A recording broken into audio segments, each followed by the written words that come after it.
अस्सलाम वालेकुम नाज़रीन, आप देख रहे हैं प्रोग्राम न्यू एट 5 और मैं हूं आपके साथ मिशेल बुखारी। नाज़रीन, आज फिर एक बार इंतहाई अफसोसनाक वाक़या पेश आया है लाहौर के वेदियाँ रोड पर, जहां पर मरदमशुमारी टीम पर खुदकुश हमला हुआ और इसके नतीजे में पाक फ़ौज के 4 जवानों समेत 8 अफराद के बारे में बताया जा रहा है कि शहीद हुए हैं, मुतादद ज़ख्मी हुए हैं। 1988 के बाद बिलाखिर खुदा खुदा करके मरदमशुमारी जो है उसका सिलसिला शुरू हुआ था और ये इतना इम्पॉर्टेंट है कि जब तक आपको पॉपुलेशन के बारे में पता नहीं चलता तब तक आप जो वसाइल की तकसीम है वो आप सही तौर पे नहीं कर सकते। मुल्क में जो तरक्की है वो नहीं आ सकती। आखिर वो कौन लोग हैं जिनको प्रॉब्लम है? क्या इसलिए निशाना बनाया गया मरदमशुमारी की टीम को या फिर पाक फ़ौज को निशाना बनाया गया? ये वो सवालात हैं जो आज हम उठाएंगे, क्योंकि हमने ये देखा कि मरदमशुमारी के हवाले से पहले सिंध के जो सियासतदान हैं उन्होंने बहुत सारी कंट्रोवर्सीज़ जो हैं वो इस हवाले से उनकी तरफ से आई और फिर उसके बाद आज ये वाक़या हो जाना, तो क्या सैबोटाज करने की कोशिश की जा रही है मरदमशुमारी के सिलसिले को। हमारे साथ प्रोग्राम में मौजूद हैं ब्रिगेडियर रिटायर्ड लियाकत अली तूर साहब। बहुत शुक्रिया ब्रिगेडियर साहब आपके वक्त के लिए। सर, क्या मैसेज दिया जा रहा है टेररिस्ट की तरफ से इस तरह का अटैक करके, और ख़ास तौर पे पंजाब के सबसे बड़े, पाकिस्तान के दूसरे बड़े शहर लाहौर में ये तीसरा बड़ा वाक़या है जो पेश आया दहशतगर्दी का? देखिए, पहली बात तो ये है कि टेररिज्म का जो हमें डायरेक्ट एलिमेंट नज़र आता है जो दहशत गर्दी कर रहा था वो तालिबान थे जिन्होंने पाकिस्तान के कबायली इलाकों में और बलूचिस्तान के कुछ इलाकों में रियासत दर रियासत बना रखी थी। इसमें बलूचिस्तान के कुछ गुमराह लोग भी शामिल थे जो पाकिस्तान को नुकसान पहुंचाने के दरपे थे और हुकूमत के ख़िलाफ़ कार्रवाइयों में मसरूफ़ थे, इसलिए कि हमने अपने ऊपर खुद ही कुछ पाबंदियां लगा रखी थी 70 साल से कि हम फ़ौज इन इलाकों में नहीं भेजेंगे, वहाँ एक रियासत दर रियासत बनने की गुंजाइश छोड़ देंगे, इसके नोटिस नहीं लेंगे। इस चीज़ का, हमारी इस कोताही का सियासतदान भी फ़ायदा उठा रहे थे। चुनाचे फिर एक वक्त आया जब स्कूल के बच्चों पर हमला हुआ तो फिर फैसला हुआ कि नहीं, कोई भी इलाका जो है उसको छोड़ा नहीं जाएगा, फ़ौज हर जगह जाएगी और दहशत गर्दी को जड़ से उखाड़ फेंका जाएगा। लेकिन बात सिर्फ इतनी नहीं है, बात यह है कि ये जो दहशत गर्द और ये जो पाकिस्तान मुखालिफ जिनको हम गुमराह कहते हैं या नाअक़िबत अंदेश लोग कहते हैं, वतन दुश्मन कहिए, इन लोगों की मदद पर वो एजेंसीज आ जाती हैं जो पाकिस्तान की दुश्मन हैं। और हमारे इलाके में, इस रीजन में सबसे बड़ी दुश्मन एजेंसी भारत की रॉ है, जो अलल ऐलान कहते हैं कि हम पाकिस्तान को नुकसान पहुंचाएंगे, पाकिस्तान को नुकसान पहुंचाना ही भारत की जो है उसमें बेहतरी है। वो देखते हैं कि भारत की बेहतरी इसी में है कि पाकिस्तान को ज़िक पहुंचाई जाए, पाकिस्तान को सबक साहब, ये तो जाए। पूरी दुनिया में होता है, सबके दुश्मन हैं, मौजूद हैं, कोशिश करते हैं हमेशा नुकसान पहुंचाने की, लेकिन आखिर हम ही क्यों इतना ज़्यादा नुकसान उठा रहे हैं? और ये हमारी कोताहियाँ हैं, हमारी नेग्लिजेंस है कि हम नुकसान पे नुकसान उठा रहे हैं और हम उसको केटर करने में नाकाम हैं। हमारे साथ ब्रिगेडियर रिटायर्ड गजनफर अली साहब भी मौजूद हैं। बहुत शुक्रिया ब्रिगेडियर साहब आपके वक्त के लिए। आप समझते हैं कि जो APS वाक़े के बाद जो फैसले किए गए थे, जो नेशनल एक्शन प्लान तरतीब दिया गया था, उसकी जितनी शकें थीं उसके ऊपर अमल दरामद हो चुका है, हमारे सिक्योरिटी मेजर्स बहुत अच्छे हैं, हमारी सिविल गवर्नमेंट और फ़ौज एक पेज पे है, उसके बावजूद दुश्मन जो है वो पैदर पे ये हमले कर रहा है पाकिस्तान पर? इसमें जो सवाल आपने उठाए हैं इसके अंदर बहुत सारों का जवाब, बहुत सारे सवालों का जवाब जो है वो तो बहुत बड़ा बिग N-O है कि हम वो काम नहीं कर सके और नहीं करते आ रहे। बुनियादी तौर पे जिस चीज की तरफ आप इशारा कर रही हैं जी। अब इसी इंसिडेंट को देख लें कि एक मर्दमशुमारी के लोग थे और वो बेदिया की तरफ जा रहे थे और आज से नहीं जा रहे थे, पिछले 14 दिन से या 15 दिन से, क्योंकि 2 दूसरे फेज में आप दाखिल हो गए। अगर वो वहां जा रहे थे तो नेचुरली किसी ने उनकी मूवमेंट को ऑब्जर्व किया। अगर किसी ने उनकी मूवमेंट को ऑब्जर्व किया तो उसने उस टारगेट की सिलेक्शन की। और ये लोग अनआर्म्ड थे, 1 या 2 वेपन कैरी करते थे, 4 जवान होते थे, उनके साथ 2 जो है न्यूमरेटर जो सिविल टीचर होते। अब जब उसने टारगेट किया, क्योंकि बगैर रिकॉनेसेंस के, बगैर रैकी के दहशतगर्द कभी टारगेट नहीं करते हैं। दूसरी बात है, ये दहशत गर्दी के जितने एलिमेंट्स हैं ये सेल्फ की बेसिस पे ऑपरेट करते हैं। 4 या 5 लोग होते हैं, उनके दरमियान में एक शख्स होता है और उसका फिर ताल्लुक आप जो मेन दिमाग है उससे होता है, जिसमें फैसिलिटेशन भी आ जाती है, सिंपैथाइजिंग भी आ जाती है, लॉजिस्टिक्स भी आ जाती है और मूवमेंट ऑफ एक्सप्लोसिव भी आ जाती है। अब मतलब ये है कि जिस शख्स ने ये कार्रवाई की है وہ یہ آپ برکی سے لائن کھینچنی شروع کر دیں، واگا سے لے جائیں، بیدیاں سے لے جائیں، شادرہ لے جائیں، فیروزپورہ اور شیخوپورہ کی طرف، یہ سارا کرمنل گینگ علاقہ ہے جہاں پہ بہت سارے ایسے اسمگلرز رہتے ہیں جن کے ڈین موجود ہیں۔ ابھی صرف دہشت گردی سے ریلیٹڈ نہیں ہے، دہشت گردی کرمنالٹی سے ریلیٹڈ ہے، دہشت گردی اسمگلنگ سے ریلیٹڈ ہے۔ ہم یہ کہہ تو دیتے ہیں کہ تمام دماغ باہر بیٹھا ہوا ہے، لیکن اس کے اندر یہ فیکٹ ہے کہ جو ایلیمنٹ جو استعمال ہو رہے ہیں لوگ، ان میں سے بہت سارے لوگ ہیں جو آپ کے اپنے علاقوں سے تعلق رکھتے ہیں اور وہ انہی سمپتھائزر کے تو ہمارے اپنے پارلیمنٹیرینز بریگیڈیئر صاحب، ہمارے اپنے سیاستدان اس بات کو ماننے کے لیے تیار نہیں ہیں کہ کرپشن کے ذریعے جو پیسہ آ رہا ہے وہ دہشت گردی میں خرچ ہو رہا ہے، دہشت گردی پہ لگ رہا ہے اور اس کا اکلا کما جو ہے وہ کیا جائے۔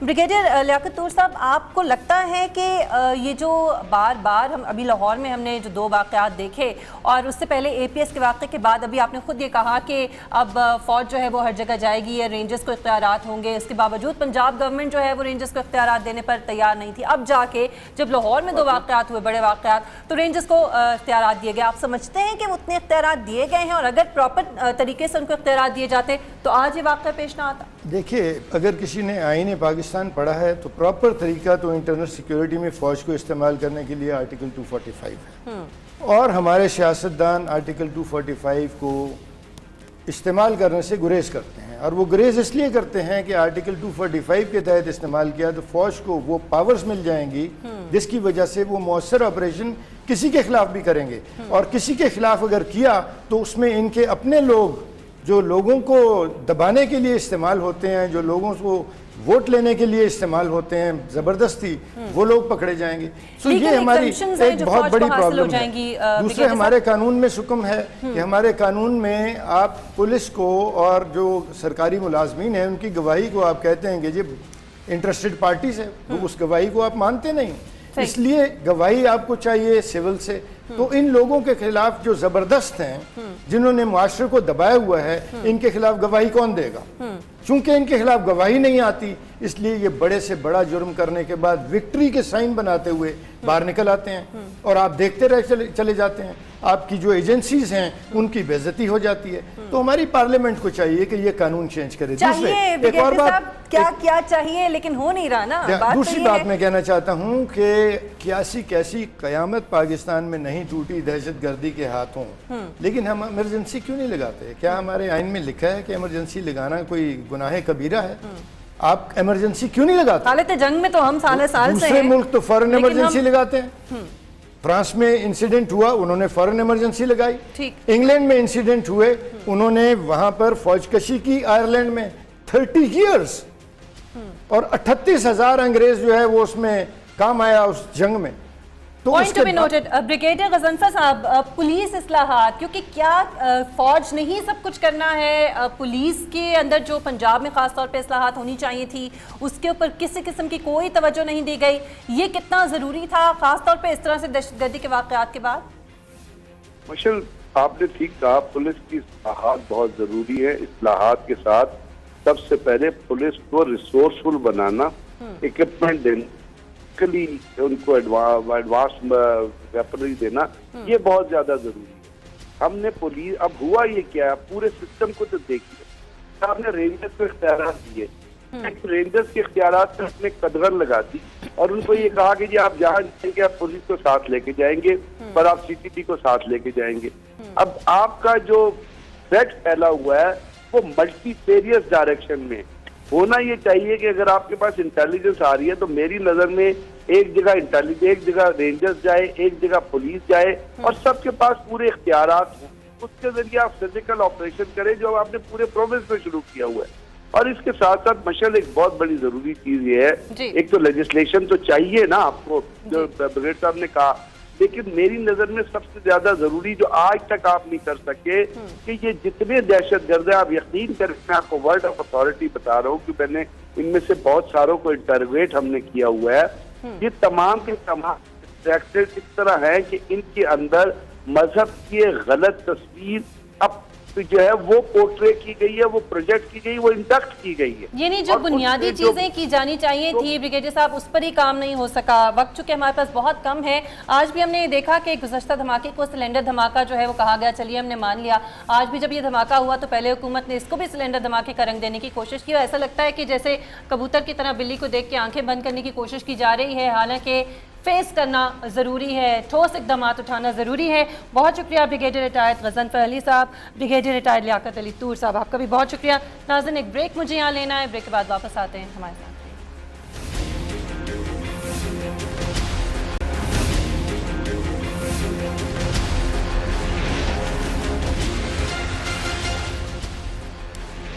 प्रोग्राम में एक बार फिर खुशामदीद। नाज़रीन, एक अहम चीज़, एक अहम पेशरफ्त हुई है अमरीकी इंतज़ामिया की तरफ से सालसी का किरदार अदा करने की जो दरख्वास्त की गई है पाकिस्तान और भारत के मामलात में, पाकिस्तान और भारत के दरमियान। ये एक बहुत ही अहम डेवलपमेंट है और अमेरिका की तारीख़ में इस लेवल पर अक़वाम मुत्तहिदा में अमरीकी सफ़ीर निकी हेली की जानिब से कहा गया है और यहाँ तक कहा गया है कि हो सकता है कि अमरीकी सदर डोनाल्ड ट्रंप जो है वो खुद इस सारे मामले में शामिल हो। ये कितना अहम है, इसकी क्या सिग्निफिकेंस है, इसी के हवाले से बात करेंगे। ब्रिगेडियर लियाकत अली तूर साहब हमारे साथ मौजूद हैं। ब्रिगेडियर साहब, क्या सिग्निफिकेंस है इसकी, अमेरिका की सालसी की पेशकश की? जी, बहुत ज़्यादा सिग्निफिकेंस है और पाकिस्तान कौम के लिए मेरा ख्याल है कि ये बड़ी अच्छी खबर है कि आज अमेरिका को याद आ गया कि भारत के साथ पाकिस्तान के जो मसाइल हैं वो दूर होने चाहिए, वो ख़त्म होने चाहिए, उनका हल निकलना चाहिए। तो अच्छी बात है। मेरा ख्याल है आप इसको एक फ़ॉरेन पॉलिसी की सक्सेस कह सकते हैं, अगरचे हमारे वज़ीर ख़ारजा तो मौजूद ही नहीं हैं, लेकिन फिर भी ये कुछ कुदरत की तरफ से पाकिस्तान पे मेहरबानियाँ होती हैं। मैं पहले भी कहता रहा हूँ पाकिस्तान को अल्लाह चला रहा है और कायम रखेगा और चलाता रहेगा। अब देखिए, दुनिया ने कितनी मुखालफतें की हमारी, हम फिर भी एक एटमी ताकत बन गए। फिर दुनिया ने बेतहाशा मुखालफतें की हमें दबाने के लिए, हम नहीं दबे, हम उभर के सामने आ गए। हमारे पास कुछ भी नहीं था जब हम बने, पाकिस्तान बना, हमारे पास वफाकी दारुल हुकूमत ही नहीं था और हमने ऐसा बनाया कि अब दुनिया देखती है। दुनिया के खूबसूरत तरीन शहरों में कहते हैं नंबर 1 या 2 पर इस्लामाबाद की पोजीशन है। माशाल्लाह, तो ये मेरा ख्याल है। इस पे भारत ने इसको मुस्तरद किया है, इस दरख्वास्त को। पाकिस्तान का रद्द-ए-अमल क्या होना चाहिए? मान लेना चाहिए, कबूल करना चाहिए, शराइत होनी चाहिए?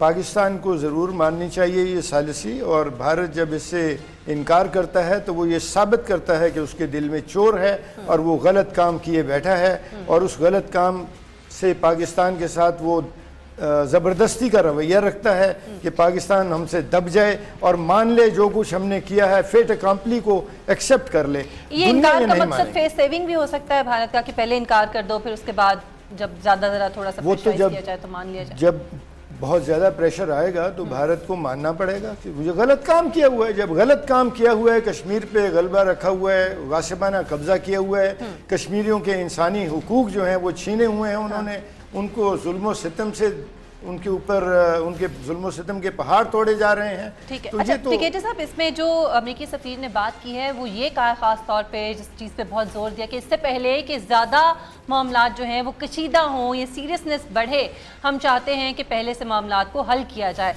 तो क्या अमेरिकी इंटेलिजेंस या अमेरिकी इंतज़ामिया देख रही है, फोर्सी कर रही है, खुदा न खास्ता मामलात मज़ीद कशीदा हो रहे हैं पाकिस्तान और भारत के दरमियान, भारत की हर धर्मी को देखते हुए खास तौर पे? ये दुनिया की बदलती हुई सूरत हाल का एक नतीजा है और मेरा ख्याल है ये उन खामोश मुहिब वतन पाकिस्तानियों की मेहनत का समर है जो हर हाल में पाकिस्तान की बेहतरी के लिए काम करते रहे, चाहे उनके रैंक्स छोटे थे या बड़े थे या वो आम आदमी थे। उन्होंने करप्शन नहीं की। ये जो हलाल काम कर हलाल की रोज़ी कमाने वाले पाकिस्तानियों हैं, उनकी मेहनत का आज ये नतीजा है। आप चाइना के साथ CPEC बनाने जा रहे हैं, अमेरिका को आपकी अहमियत का एहसास हो गया।